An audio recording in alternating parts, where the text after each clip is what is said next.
Hello friends, Bollywood viral क्लर्स में आप लोगों का एक बार फिर से स्वागत है। तो मैं हूं नरेंद्र और मैं आपके लिए लेकर आया हूं और एक शानदार फिल्म का रिव्यू जो कि आज लॉन्च की जा चुकी है अमेजॉन प्राइम पर। तो दोस्तों, आपको तो पता ही है कि इस कोरोना काल में लगातार कई सारी फिल्में back to back OTT platform पर रिलीज हो रही है। चाहे मैं बात करूं हिंदी फिल्म इंडस्ट्री की या फिर मैं बात करूं साउथ इंडस्ट्री की, आज कई सारी फिल्में सिनेमा घर में रिलीज ना होकर सीधा OTT प्लेटफॉर्म पर रिलीज हो रही है।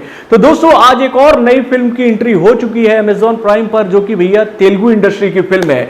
तो दोस्तों, मैं बात कर रहा हूं वी की, जिसे आज फाइनली लॉन्च किया जा चुका है अमेजॉन प्राइम पर। यानी कि भैया इस फिल्म का लाइव स्ट्रीमिंग हो चुका है अमेजॉन प्राइम पर। आप इस फिल्म को अमेजॉन प्राइम पर देख सकते हो तेलुगु लैंग्वेज में। तो दोस्तों, कैसी है ये फिल्म और क्या बोलती है इस फिल्म की कहानी, चलिए समझने की कोशिश करते हैं इस छोटे से रिव्यू के माध्यम से। तो दोस्तों, इस रिव्यू को चालू करने से पहले मैं आपको बता दूं कि इस फिल्म को डायरेक्ट किया है मोहन कृष्णा इंदिरागंती ने, जिन्होंने इस फिल्म को लिखा भी है और इस फिल्म को डायरेक्ट भी किया है। दोस्तों, ये तो बात हो गई इस फिल्म के डायरेक्टर की। अब चलिए मैं आपको बताता हूं इस फिल्म के स्टार कास्ट के बारे में। तो दोस्तों, इस फिल्म में जो मुख्य कलाकार हैं वो है नानी इस फिल्म में विष्णु का किरदार निभा रहे हैं। उसके बाद इस फिल्म में है सुधीर बाबू, जो कि भैया इस फिल्म में आदित्य का किरदार निभा रहे हैं। उसके बाद इस फिल्म में है भैया निवेथा थॉमस, जो कि इस फिल्म में अपूर्वा का किरदार निभा रही हैं। इसके बाद इस फिल्म में है अदिति राव हैदरी, जो कि इस फिल्म में साहिबा का किरदार निभा रही हैं। उसके बाद इस फिल्म में है तनिकेल्ला भरानी, जो कि इस फिल्म में YB नरेंद्र का किरदार निभा रहे हैं। और अंत में इस फिल्म में है विन्नेला किशोर, जो कि इस फिल्म में मंसूर का किरदार निभा रहे हैं। दोस्तों, ये तो वो मुख्य किरदार हैं जो कि भैया इस फिल्म में आपको throughout start to end नजर आएंगे। उसके बाद भी बहुत सारे किरदार जो हैं इस फिल्म में नजर आएंगे जो आते हैं और उसके बाद इस फिल्म से भैया उनका हत्या भी कर दिया जाता है। तो दोस्तों, आपको मैंने एक हिंट दिया कि भैया उनका हत्या हो जाता है। तो चलिए शुरू करते हैं इस फिल्म के रिव्यू को। तो दोस्तों, सबसे पहले मैं आपको बताता हूं इस फिल्म की कहानी के बारे में। तो दोस्तों, अमूमन मैं अपने किसी भी रिव्यू में किसी भी फिल्म की कहानी को नहीं खोलता, और खास तौर पर ऐसी फिल्मों की कहानी को मैं नहीं खोलूंगा जिसका एक क्लू भी आपका मजा किरकिरा कर सकता है। यानी कि भैया फिल्म बहुत ही सस्पेंस वाली है। शुरू में अगर आपने ट्रेलर देखा होगा तो ट्रेलर में आपको यही दिख रहा होगा कि भैया एक साइको किलर की कहानी है, जिसके बारे में बताया जा रहा है कि वो बैक टू बैक कई लोगों की हत्या करता जा रहा है। और उसके बारे में जो सुधीर बाबू है वो कुछ इस तरीके का इंट्रोडक्शन दे रहे हैं कि भैया ये ऐसा किलर है जिसको मतलब खून करने में मजा आ रहा है। लेकिन जब आप इस फिल्म को देखने बैठोगे तो भैया फिल्म में कई सारे ट्विस्ट एंड टर्न है।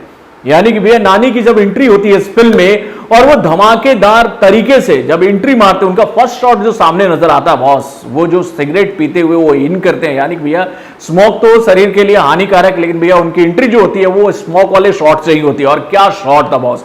और उसके बाद जब वो एंट्री मारते हैं और उनकी एंट्री के साथ ही एक मर्डर होता है।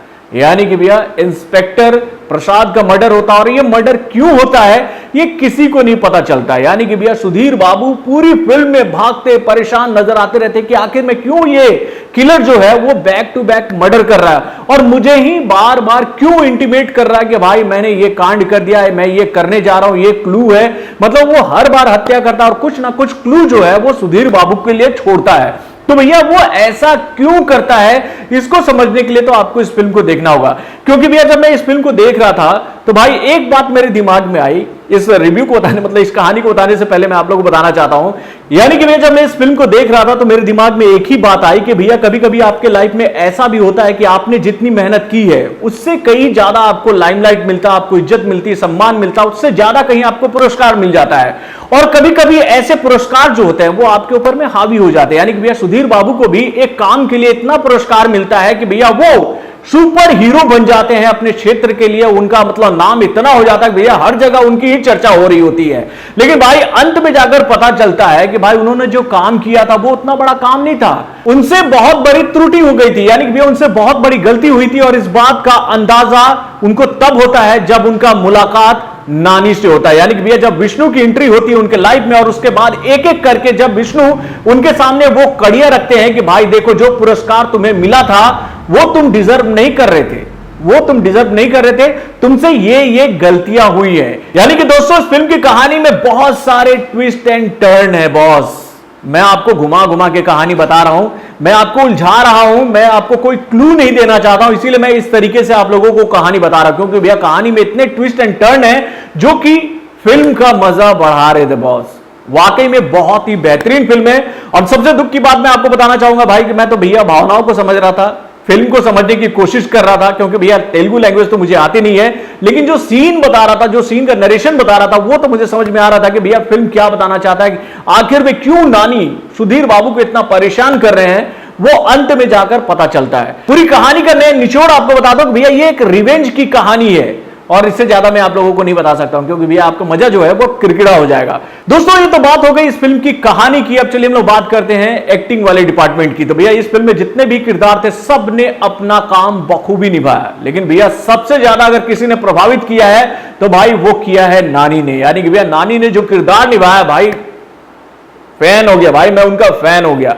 क्या किरदार निभाया उन्होंने, मतलब कि फिल्म को उन्होंने कहीं लूट छोड़ा ही नहीं। जहां पर उनकी एंट्री हो रही थी, फिल्म में एक ग्रीप देखने को मिल रहा था, और उसके बाद सुधीर बाबू ने जो वो किरदार निभाया, उनका जो पेश था सुधीर बाबू का, जिस तरीके से नानी उनको परेशान कर रहे थे, वो जिस तरीके से परेशान नजर आ रहे थे, और वो सुधीर बाबू जिस तरीके से चेंज करने की कोशिश कर रहे थे नानी को, तो भैया उन्होंने भी अपना काम बखूबी निभाया। यानी कि इन दोनों किरदारों ने फिल्म को इतनी बेहतरीन से होल्ड कर रखा था कि भाई फिल्म कहीं भी भटकती हुई नजर नहीं आ रही थी। यानी कि भैया इन दोनों किरदारों के बेहतरीन परफॉर्मेंस को देखने के बाद आप भूल जाओगे कि भाई ये फिल्म हिंदी में आई है कि तेलुगु में आई है। यानी कि भैया इस फिल्म को देखने में आपको मजा तो जरूर आएगा।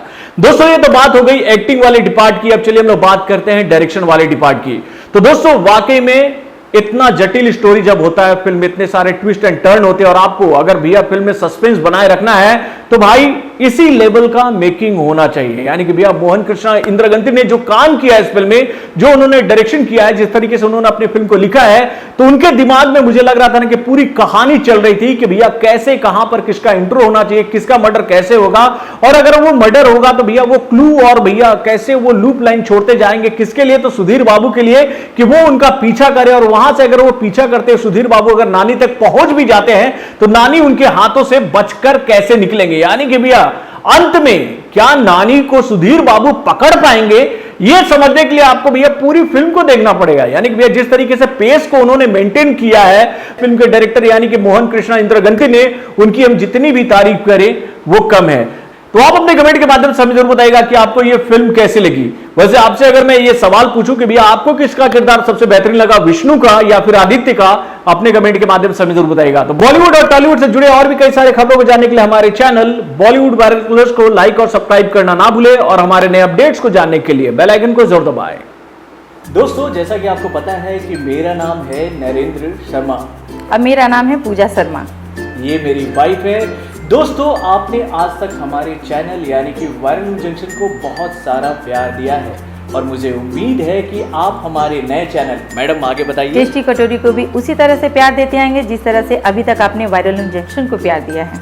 दोस्तों हम अपने इस चैनल में आपको तरह तरह के व्यंजन बनाकर बताएंगे, और उसके साथ बताएंगे कि कैसे आप अपने घर में बहुत ही आसानी से टेस्टी और हेल्दी फूड बना सकते हैं। तो दोस्तों आप लोगों से मेरा निवेदन है, यानी कि हम दोनों का निवेदन है कि आप हमारे इस नए चैनल को वैसा ही प्यार और विश्वास दें जो कि आज तक आपने वायरल न्यूज जंक्शन को दिया है। दोस्तों हमारे इस चैनल का नाम है टेस्टी कटोरी, और उसका लिंक हम लोगों ने डिस्क्रिप्शन बॉक्स में दे रखा है।